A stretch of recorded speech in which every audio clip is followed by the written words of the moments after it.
Tendencias del acontecer nacional en Análisis Situacional. Bienvenido, José Ignacio. ¿Cómo estás? Hola, muchas gracias. Mucho gusto estar aquí. Gracias por la invitación. ¿Por qué flexibilizar el régimen cambiario? Bueno, Anular el control de cambios. ¿Por qué no produciría una fuga masiva de capitales, Bueno, como algunos piensan? los controles de cambio siempre lo que buscan son cortos, son coyunturales, lo que buscan es reducir la fuga de capitales, pero en Venezuela ya tenemos un control de cambio por más de 13, 14 años y se ha comprobado que la fuga de capitales ha sido importante porque los capitales huyen precisamente a los controles. Exacto. Entonces, eso es bien complicado en Venezuela. En Venezuela tenemos, aunque sea inexistente en la realidad y en la operatividad, tenemos 3 o más tipos de cambio.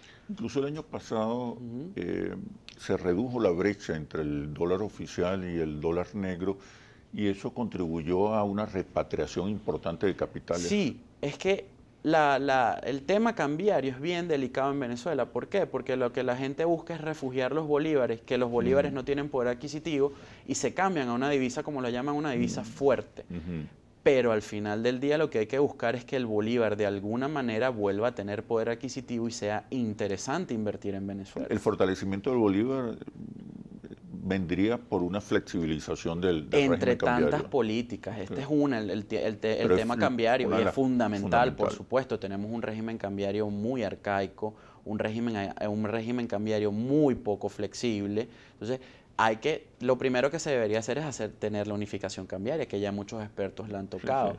Pero posterior el tema de desmontar un control de cambio tiene que ser paulatino, no es de un momento a otro, pero hay que ir tomando un camino para ello. Pero tiene que ser por supuesto, rápido, por supuesto. Pues estamos prácticamente en emergencia. Ya no es un tema de quererlo, es un tema de necesitar. ¿Por qué flexibilizar el control de cambio tampoco ocasionaría una alza en los precios, una alza desmedida en los precios? Ya tenemos inflación con control de cambio y tenemos que recordar algo, y el Premio Nobel de Economía que se acaba de ganar. Las finanzas y la economía tienen un toque muy importante psicológico y conductual, que va de la mano, por ende, de las expectativas que se generen. Si tenemos confianza y generamos confianza y credibilidad, por supuesto que el tema de las variables macroeconómicas va a mejorar porque el mercado así lo percibe, porque los mercados se mueven por expectativas, no por otras cosas. Son factores emocionales, ¿no? Claro. Que influyen en algo tan material ya como se la habla economía. De neurociencia, neuroeconomía y neurofinanzas. Fíjese el nivel ya donde estamos. ¿En qué consiste eso? ¿De qué manera las emociones impactan sobre las realidades económicas? Las emociones impactan directamente sobre el tema económico. Y se ve en los mercados bursátiles, las compañías pueden estar teniendo una impecable gestión, pero los inversionistas perciben que no está cumpliendo con sus expectativas individuales y baja el valor de mercado de las empresas de manera importante en los mercados. Los discursos entonces tienen un impacto importante. Total, los discursos son claves. Los símbolos, los discursos, hasta la programación neurolingüística es importante, aunque no se cree y parezcan temas banales, pero todo va de la mano. ¿Por qué piensas de aquellos que opinan que en Venezuela hay una inflación inducida? ¿Por qué la inflación tan alta en Venezuela? Porque tenemos un grave problema, no existe productividad en Venezuela. Claro. Hay oferta. Exactamente, hay una demanda desmedida. Cuando hay una demanda que supera la oferta, por supuesto los precios suben. ¿Y dónde está la productividad en este momento en Venezuela? Es penoso para nosotros, para un venezolano decirlo, pero tenemos un aparato productivo destruido o muy poco productivo. O una capacidad mermada, ociosa. Hay capacidades ociosas, la liquidez monetaria cada día crece más en Venezuela, entonces eso lo que hace es presionar la demanda de bienes y servicios, por ende sobre los precios. Entonces, ¿quién va a querer inducir la demanda? ¿Qué ganas induciendo una inflación? Lo que estás haciendo es destruyendo valor para tu propia empresa. Entonces, descargar quizás sobre el sector privado que está induciendo la inflación me parece sumamente, de alguna forma, irresponsable.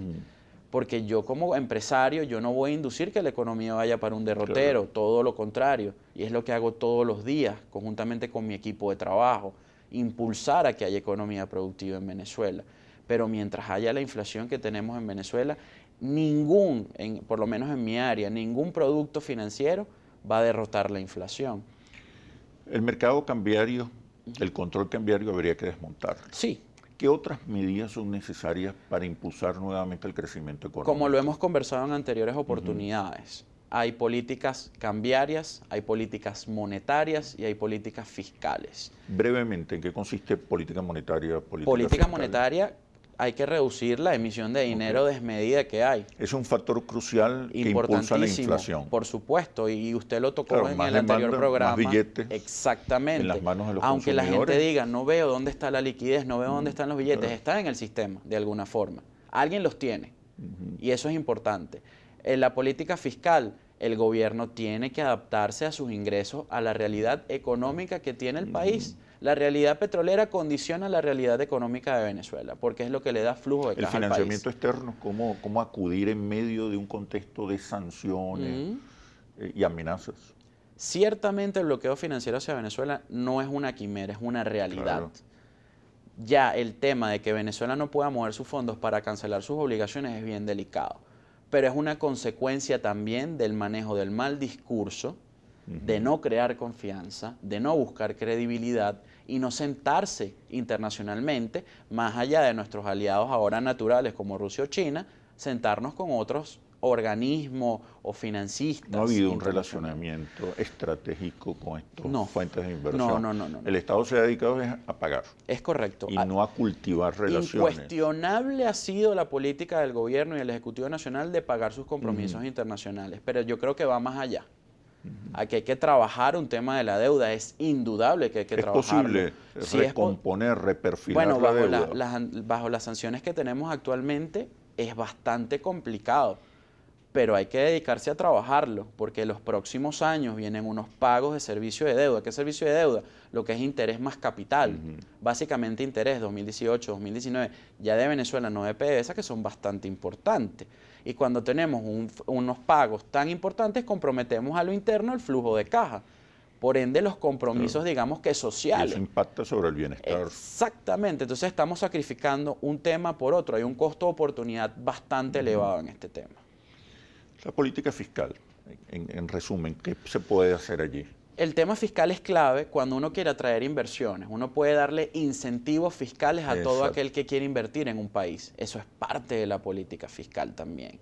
Entonces, reducir también el gasto público, adaptar el gasto público. ¿Te refieres a incentivos tributarios? Exactamente. Pero también la política fiscal pasa por el tema del gasto público del Ejecutivo Nacional, que ciertamente ha sido, tomo palabras de analistas internacionales, pues se ha venido reduciendo en el tiempo, pero no podemos perder de vista que en el año 2018 hay una elección presidencial, donde históricamente en Venezuela se expande el gasto público. Entonces, el año 2018, en el ámbito financiero, local e internacional, hay que tomarlo como una prioridad.